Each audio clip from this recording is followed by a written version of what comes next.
Hey guys, have you ever connected your PC or laptop to your TV via HDMI cable and the sound was still coming from the PC? So if that happens, this is how you rectify that.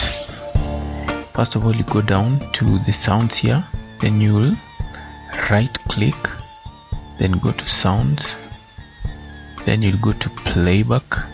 Then you can see my HDMI device has not been set as the default, so I will come here again and right click, then set as default device. After that I will save, and that will rectify the issue. Thanks guys.